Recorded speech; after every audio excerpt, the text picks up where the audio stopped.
한글이 중국의 하층민 언어를 베낀 것이라고. 세종대왕이 한자를 보고 변형시킨 거라고. 지금 제정신인지 어느 중국 학생이 강의실에서 열변을 토하는데요. 모두 얼이 빠져 그 학생을 보고 있습니다. 한 한국인 남학생이 차분히 일어나서 중국인 학생에게 설명을 합니다. 도대체 이게 무슨 상황일까요? 이야기를 시작하기 전에 구독과 좋아요는 영상 제작에 큰 힘이 됩니다. 안녕하세요. 저는 프랑스에서 온 소피아라고 합니다. 저는 어릴 적부터 숫자와 과학에 빠져 살았죠. 수학 문제를 풀 때마다 성취감에 빠졌고 복잡한 과학 이론을 이해할 때면 세상을 다 가진 것 같았어요. 제 꿈은 언젠가 이 세상에 없는 무언가를 발견해내는 과학자가 되는 것이었죠.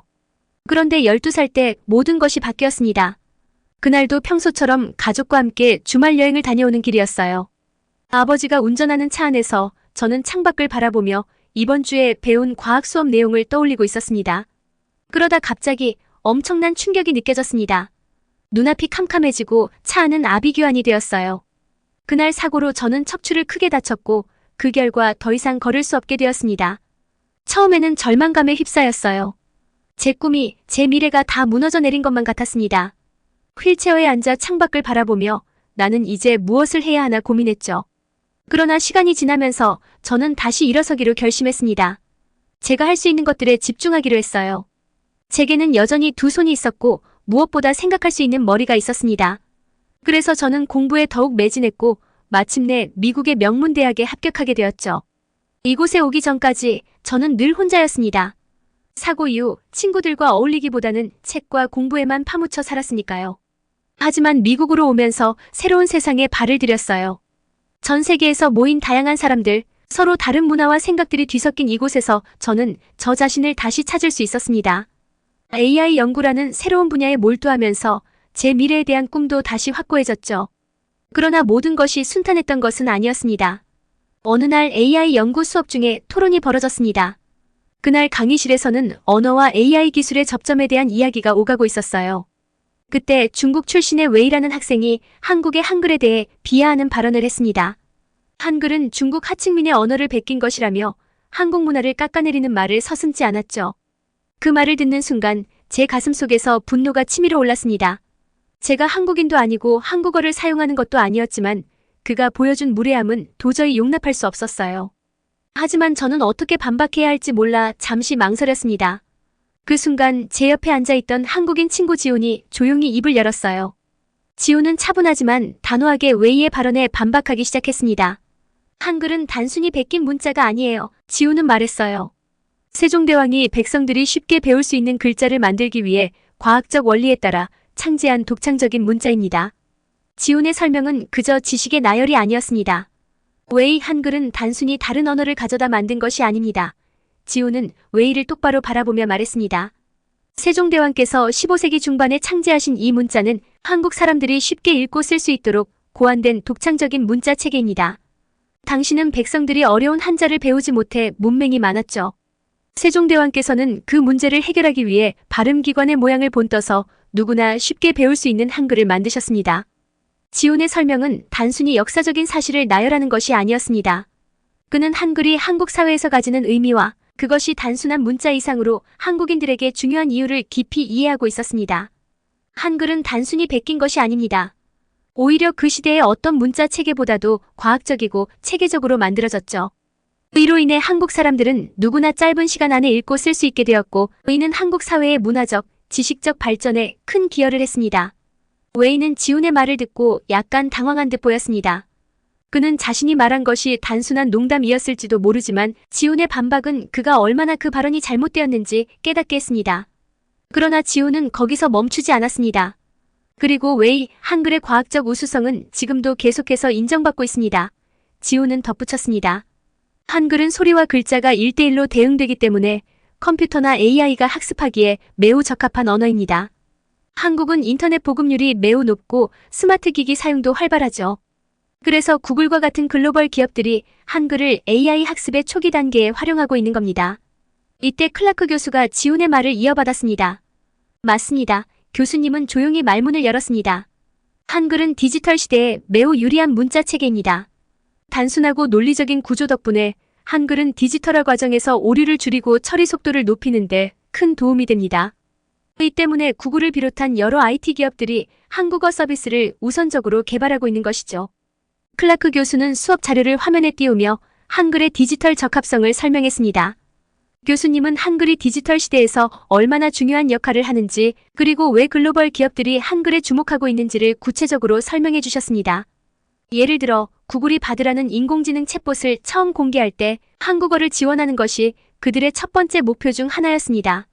그것은 단지 한국 시장을 겨냥한 것이 아니라 한글이 AI 학습에 가장 적합한 언어 중 하나이기 때문입니다.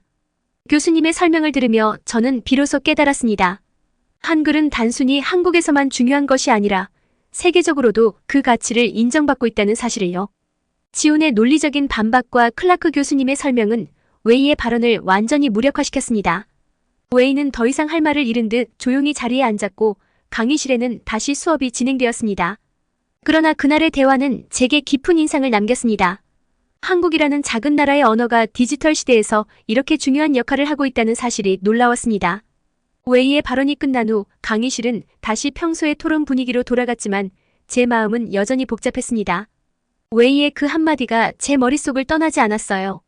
그의 말은 단순한 논쟁의 한 부분이 아니었습니다.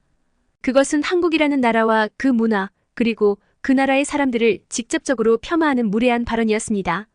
저는 비록 한국인이 아니었지만 그의 태도에 깊은 불쾌감을 느꼈습니다. 제 머릿속에서는 다양한 생각들이 휘몰아쳤습니다. 저는 왜 그 순간 웨이에게 즉각적으로 반박하지 못했을까? 왜 그의 말에 대해 조목조목 논리적으로 대응하지 못했을까? 아마도 저는 여전히 이곳에서 이 다양성 속에서 제 목소리를 내는 것이 익숙하지 않았기 때문일 것입니다. 제 안에는 부끄러움과 실망이 뒤섞여 있었습니다. 미국에 오기 전 저는 늘 혼자였고 사람들과 깊이 얽히지 않는 것을 선택했었습니다. 휠체어에 앉은 제 자신이 다른 사람들에게 부담이 될까봐 저는 스스로 벽을 쌓았던 것 같아요. 그래서 그 벽 뒤에서 공부에만 매달렸고 사회적 상황에서 어떻게 반응해야 할지에 대해서는 깊이 생각해보지 않았습니다. 그러나 지금 웨이의 말 앞에서 저는 그 벽이 무너지고 있다는 것을 느꼈습니다. 웨이의 발언이 제 마음을 이렇게 불편하게 만든 이유는 단지 그의 무례함 때문만은 아니었습니다. 그것은 그가 나와 다른 사람의 문화를, 그 사람의 정체성을 무시하고 얕잡아보는 태도를 드러냈기 때문이었죠. 그의 말은 제 자신에게도 향할 수 있었습니다. 오늘은 한국을 비하했지만 내일은 나의 배경이나 나의 정체성을 비하할 수도 있을 것입니다. 이곳에서 저는 여전히 새로운 환경에 적응하는 중이었고 누군가와 불필요한 충돌을 일으키고 싶지 않았어요. 하지만 이대로 침묵하고 넘어가는 것은 제 자신을 배반하는 것처럼 느껴졌습니다. 웨이의 발언을 그냥 흘려보낸다면 저는 그가 말한 것들을 묵인하는 셈이 될 테니까요. 결국 저는 결심했습니다. 앞으로는 이런 상황에서 결코 침묵하지 않겠다고 말이에요. 제가 배운 지식과 경험, 그리고 다른 사람들에 대한 존중을 바탕으로 저는 웨이와 같은 무례한 발언에 대해 명확히 대응할 것입니다. 이번에는 지훈이 그 역할을 대신해 주었지만 다음번에는 저 스스로 목소리를 내야 한다고 다짐했습니다. 이런 결심을 하게 된 것이 어쩌면 이번 사건의 유일한 긍정적인 결과일지도 모르겠습니다. 웨이의 발언이 불편했던 만큼 그것이 저를 더 강하게 만들었으니까요. 그날 이후로 지훈과 저는 자연스럽게 더 가까워졌습니다. 웨이와의 논쟁이 있던 날 지훈이 보여준 침착함과 논리적인 태도는 저에게 깊은 인상을 남겼고 저는 그에게 점점 더 많은 관심을 가지게 되었습니다. 우리는 종종 수업 후에 함께 시간을 보내기 시작했어요. 처음에는 단순히 과제나 연구 주제에 대해 이야기를 나누는 것이었지만 점차 서로의 문화와 삶에 대해서도 깊이 이야기하게 되었죠. 어느 날 지훈이 수업이 끝난 후 저에게 말을 걸었습니다.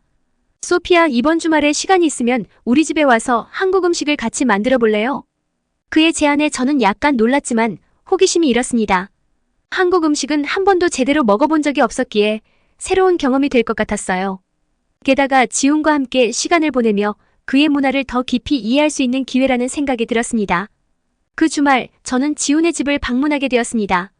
지훈의 집에 도착하니 그는 이미 준비를 마친 상태였습니다.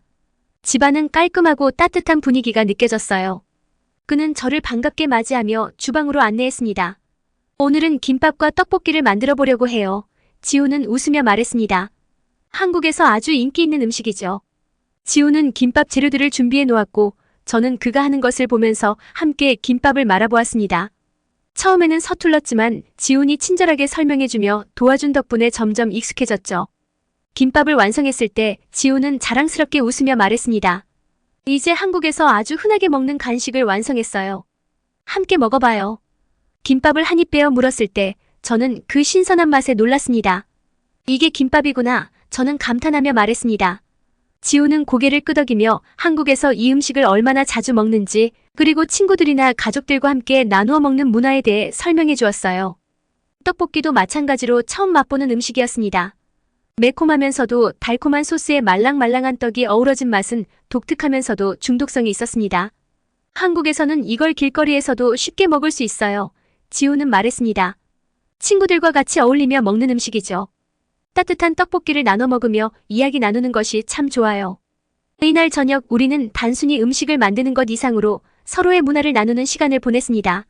지우는 한국의 전통과 역사, 그리고 한국인들이 어떻게 그들의 문화를 지키고 있는지에 대해 이야기해 주었습니다. 특히 한글이 한국인들에게 어떤 의미를 가지는지, 그리고 그것이 어떻게 한국 문화를 세계에 알리는 데 중요한 역할을 하는지에 대해 깊이 있는 설명을 들었습니다. 그날 이후로 저는 한국과 한글에 대해 점점 더 많은 흥미를 가지게 되었습니다. 지훈과 함께 한국 영화를 보거나 한국 음악을 듣는 시간도 가졌어요.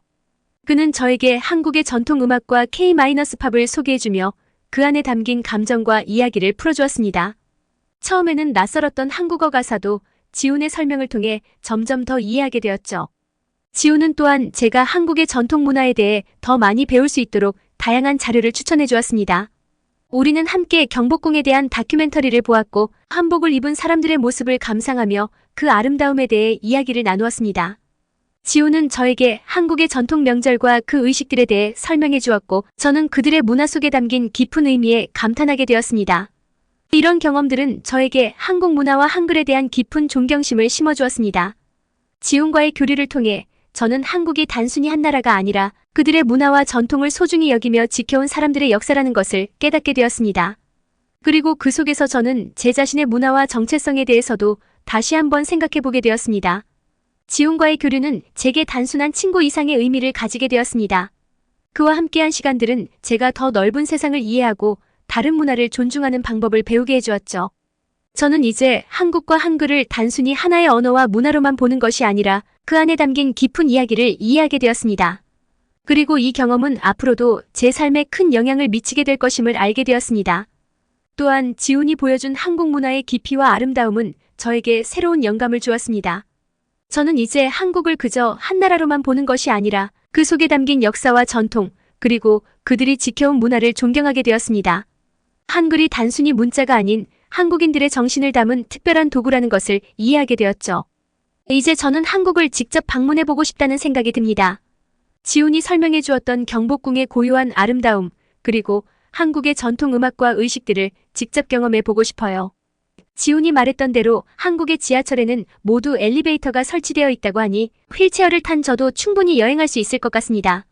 언젠가 한국의 거리를 누비며 그들의 문화를 직접 체험할 날을 꿈꾸고 있어요. 그리고 한국어도 조금씩 배워보고 싶습니다. 지훈과 함께한 시간 동안 저는 이미 몇 가지 한국어 단어를 익혔지만 그것만으로는 충분하지 않다고 느낍니다. 그들의 언어를 배우면서 그들의 사고방식과 문화를 더 깊이 이해할 수 있을 것 같아요. 언어는 단순한 의사소통의 도구가 아니라 그 언어를 사용하는 사람들의 삶을 들여다보는 창이라고 생각하게 되었습니다. 이번 사건은 제게 많은 것을 가르쳐 주었습니다. 그리고 저는 그 경험을 통해 더 넓은 세상을 이해하고 다양한 문화를 존중하는 법을 배우게 되었습니다. 앞으로도 지훈과의 우정을 이어가며 더 많은 것을 배우고 싶어요. 이 세상에는 아직도 제가 모르는 많은 문화와 이야기가 존재할 테니까요. 이제 저는 더 이상 단순히 학문적인 성취에만 집착하지 않으려고 합니다. 다양한 사람들과의 교류를 통해 서로의 차이를 이해하고 존중하며 성장해 나가는 것이야말로 진정한 배움이라는 것을 깨달았기 때문입니다. 앞으로의 제 여정이 어디로 향할지 모르지만 분명한 것은 이번 경험이 저를 더 강하고 더 넓은 시야를 가진 사람으로 만들었다는 사실입니다. 이 글을 마치며 저는 제 자신과 다른 사람들의 문화를 이해하고 존중하는 것이 얼마나 중요한지를 여러분과 나누고 싶습니다. 저처럼 한 번도 접해보지 못한 문화를 경험하게 된다면 열린 마음으로 받아들여 보세요. 그 안에서 여러분도 저와 같은 깨달음을 얻게 될지 모릅니다. 오늘의 영상을 마치겠습니다. 다음엔 더 좋은 이야기로 찾아뵐게요. 감사합니다.